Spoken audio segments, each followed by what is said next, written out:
Giza pyramids की construction से लेकर हजारों साल पहले लिखी जाने वाली हायरोग्लिफिक्स में मॉडर्न हेलीकॉप्टर्स और यॉट्स के पाए जाने तक इजिप्ट की जमीन ऐसी ऐसी मिस्ट्रीज से भरी हुई है जिसको देखकर इंसानी अकल दंग रह जाती है। कायरो से 550 किलोमीटर दूर एंशिएंट इजिप्ट के कदीम शहरों में से एक शहर को अबाइडोस के नाम से पहचाना जाता है। इसके एक तरफ 11 किलोमीटर दूर नाइल रिवर गुजरती है तो दूसरी तरफ दूर दूर तक सिर्फ ऐसी रेत ही रेत है। 1988 की बात है जब तूफानी आंधी की वजह से रेत के अंदर से एक अजीबो गरीब चीज उभर कर बाहर आई। ये इंतहाई खस्ता हाल की लकड़ी से बना कोई स्ट्रक्चर था जिसको बुरी तरह से दीमक खाकर खोखला कर चुकी थी। इसकी हकीकत जानने के लिए यहाँ आर्कियोलॉजिकल टीम ने ईयर 2000 में खुदाई का काम शुरू किया। ये खुदाई बहुत ही देखभाल कर की जानी थी क्योंकि एक छोटी सी भी गलती इस स्ट्रक्चर को नुकसान पहुंचा सकती थी। जो चीज रेत के अंदर से निकल कर आई वो कोई मामूली स्ट्रक्चर नहीं बल्कि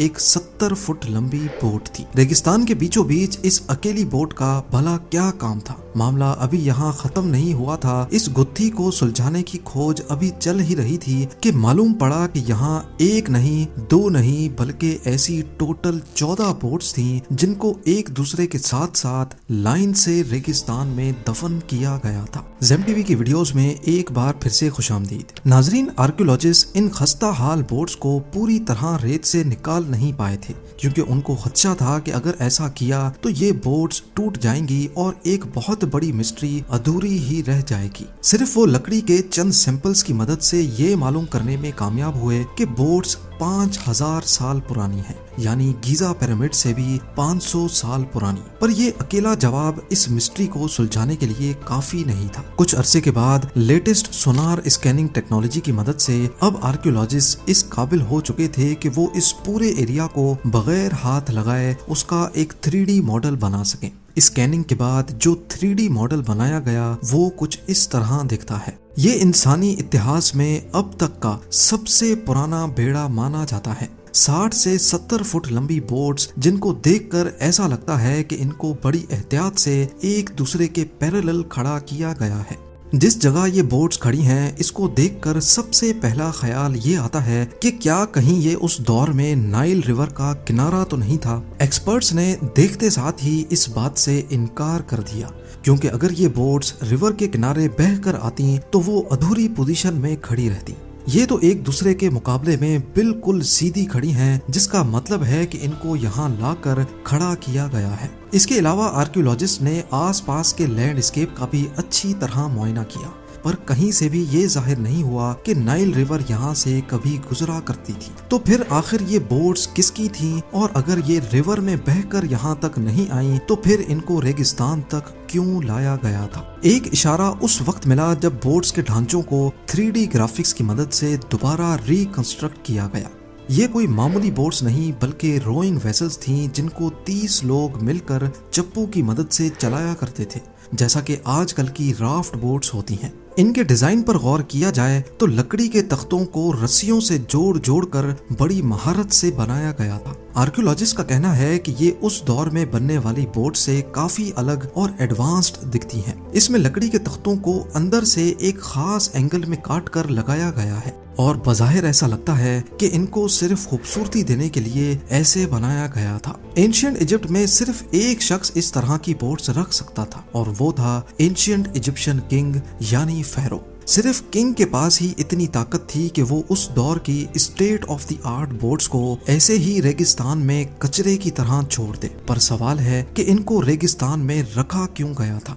अबाइडोस बोट्स की मिस्ट्री को सुलझाने के लिए इजिप्टोलॉजिस्ट ने आसपास के एरिया की छानबीन शुरू कर दी। जिस जगह पर ये बेड़ा दफन हो रखा है इसके पास ही एक बहुत बड़ा मिट्टी की ईंटों का तबाहशुदा स्ट्रक्चर मौजूद है। एक्सपर्ट्स का मानना है कि ये इतना बड़ा स्ट्रक्चर एंशिएंट इजिप्शियन की इबादत गाह लगता है जहां वो अपने खुदा यानी अपने फेरो को पूजते थे। यहाँ अक्सर इवेंट्स भी हुआ करते थे क्योंकि यहाँ से ऐसे मिट्टी के बर्तन भी मिले हैं जिसमें कभी खाना और शराब डला करती थी। इन बर्तनों की कार्बन डेटिंग भी यही इशारा दे रही थी कि इनको उसी दौर में बनाया गया था जिस दौर में इन 14 बोट्स को बनाया गया था। अब इजिप्टोलॉजिस्ट को पक्का यकीन हो गया कि 14 बोट्स का इस स्ट्रक्चर के साथ जरूर कोई कनेक्शन है। करीब से जब इन बोट्स का दोबारा मुआयना किया गया तो एक ऐसा इशारा मिला जो इस डिस्कवरी के लिए एक बहुत बड़ा ब्रेक थ्रू होने वाला था। बोट्स के गिर्द भी मिट्टी से बनी ईंटें लगी हुई पाई गई। ईंटों की दीवार ठीक बोट की कर्व के हिसाब से बनी हुई थी कि जैसे इनको खास बोट्स के लिए बनाया गया हो। ये दीवार सिर्फ बोट्स की साइडों पर ही नहीं बल्कि उनके नीचे भी ऐसी ही ईंटें लगी हुई थी। अब जब 3 साइडों पर ईंटें लगी हैं तो जरूर बोट्स के ऊपर भी ईंटें लगाई गई होंगी जो अब वक्त के साथ गिरकर मलिया मेट हो चुकी हैं। 3D ग्राफिक्स की मदद से जब बोट्स के ऊपर वाले हिस्से पर भी ईंटें लगाई गईं तो वो कुछ इस तरह का मंजर पेश करने लगी। ये कुछ और नहीं बल्कि बोट्स के यानी कश्तियों के ताबूत थे।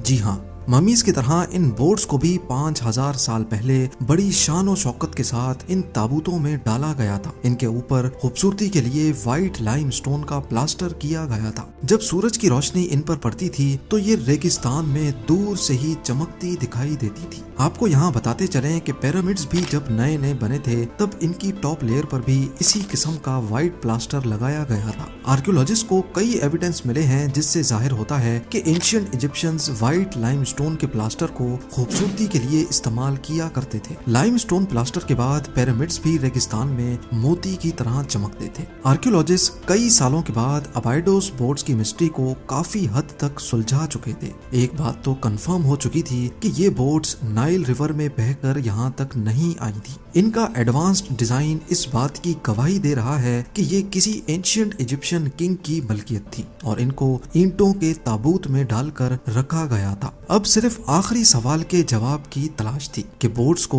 ताबूत में डाला ही क्यों गया था। यहाँ से सिर्फ 1.5 किलोमीटर दूर रेगिस्तान में एक इजिप्शियन किंग की टूम्ब मौजूद है, यानी जहाँ उनको मरने के बाद रखा जाता है। हैरत की बात यह है कि ये टूम्ब भी उसी दौर में बनाई गई थी जिस दौर में बोट्स और इबादतगाह के अंदर मौजूद बर्तन बनाए गए थे। इस टूम्ब में न सिर्फ फेरो की मम्मी को रखा गया था बल्कि इसके साथ जो ये छोटे छोटे बॉक्सेस आप देख रहे हैं इनमें फेरो के करीबी साथियों को दफन किया गया था, वो भी सेम उसी दिन जिस दिन किंग की मौत हुई थी। जी हाँ, किंग के ऑनर में उसके जितने भी करीबी साथी थे उन्होंने भी अपनी जान देकर अपने फेरो अपने खुदा के साथ ही इस दुनिया से जाने का फैसला किया था। उनका ये यकीन था कि मरने के बाद वाले सफर को आसान बनाने के लिए किंग के साथ उसकी सारी दौलत, उसका सामान और हत्ता के उसके नौकरों को भी उसके साथ ही दफन किया जाए। बोट्स को भी उसी किंग की आफ्टर लाइफ को आसान बनाने के लिए इतनी शानो शौकत के साथ ताबूतों के अंदर रखा गया था। ये एक ऐसी रस्म है जिसको बाद वाले इजिप्शियन फेरोज की टूम्स में भी नोटिस किया जा चुका है। ज्यादातर इजिप्शियन फेरोज की टूम्स को लुटेरे लूट चुके हैं